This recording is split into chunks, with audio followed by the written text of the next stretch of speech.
حضرت ابراہیم علیہ السلام کے فرزند حضرت اسماعیل علیہ السلام سرزمین شام میں حضرت ہاجرہ کے شکم مبارک سے پیدا ہوئے۔ حضرت ابراہیم علیہ السلام کی بیوی حضرت سارہ کی کوئی اولاد نہ تھی، اس لیے انہیں شک پیدا ہوا اور انہوں نے حضرت ابراہیم علیہ السلام سے کہا کہ آپ حضرت ہاجرہ اور ان کے بیٹے اسماعیل کو میرے پاس سے جدا کر کے کہیں دور کر دیجئے۔ خداوند قدوس کی حکمت نے ایک ایسا سبب پیدا فرما دیا کہ حضرت ابراہیم علیہ السلام پر وحی نازل ہوئی کہ آپ حضرت ہاجرہ اور حضرت اسماعیل علیہ السلام کو اس سرزمین پر چھوڑ آئیں جہاں بے آب و یارو میدان اور خشک پہاڑوں کے سوا کچھ بھی نہ ہو۔ حضرت ابراہیم علیہ السلام نے حضرت ہاجرہ اور حضرت اسماعیل علیہ السلام کو ساتھ لے کر سفر فرمایا اور اس جگہ آئے جہاں کعبہ معظمہ ہے۔ یہاں اس وقت نہ کوئی آبادی تھی، نہ کوئی چشمہ، نہ دور دور تک پانی یا آدمی کا کوئی نام و نشان تھا۔ ایک تو شدان میں کچھ کھجوریں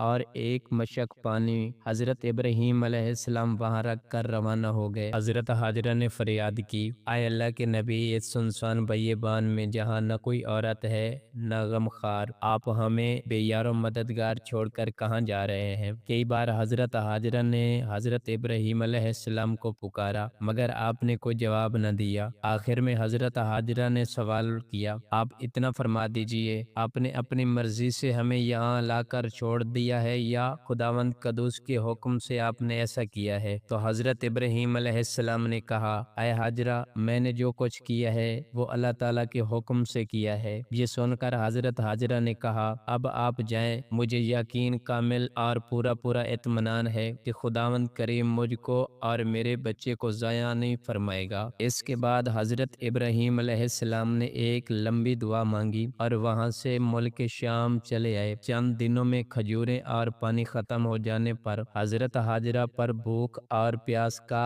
غلبہ ہوا اور ان کے سینے کا دودھ خشک ہو گیا اور بچہ بھوک پیاس سے تڑپنے لگا۔ حضرت ہاجرہ نے پانی کی تلاش و جستجو میں 7 چکر صفا اور مروہ کی دونوں پہاڑیوں کا لگایا مگر پانی کا کوئی سراغ دور دور تک نہ ملا، یہاں تک کہ حضرت اسماعیل علیہ السلام پیاس کی شدت سے ایڑیاں ٹپک ٹپک کر رو رہے تھے۔ حضرت جبریل علیہ السلام نے آپ کی ایڑیوں کے پاس زمین پر اپنا پر مار کر ایک چشمہ جاری کر دیا اور اس پانی میں دودھ کی خاصیت تھی کہ یہ غذا اور پانی دونوں کا کام کرتا تھا۔ یہی زمزم کا پانی پی پی کر حضرت ہاجرہ اور حضرت اسماعیل علیہ السلام زندہ رہے، یہاں تک کہ حضرت اسماعیل علیہ السلام جوان ہو گئے اور شکار کرنے لگے تو شکار کے گوشت اور زمزم کے پانی پر گزر بسر ہونے لگی۔ پھر قبیلہ جرہم کے کچھ لوگ اپنی بکریوں کو چراتے ہوئے اس میدان میں آئے اور پانی کا چشمہ دیکھ کر حضرت ہاجرہ کی اجازت سے یہاں آباد ہو گئے اور اس قبیلہ کی ایک لڑکی سے حضرت اسماعیل علیہ السلام کی شادی بھی ہو گئی اور رفتہ رفتہ یہاں ایک آبادی ہو گئی۔ پھر حضرت ابراہیم علیہ السلام کو خداوند قدوس کا یہ حکم ہوا کہ خانہ کعبہ کی تعمیر کریں۔ حضرت ابراہیم علیہ السلام نے حضرت اسماعیل علیہ السلام کی مدد سے خانہ کعبہ کو تعمیر فرمایا۔ اس وقت حضرت ابراہیم علیہ السلام نے اپنی اولاد اور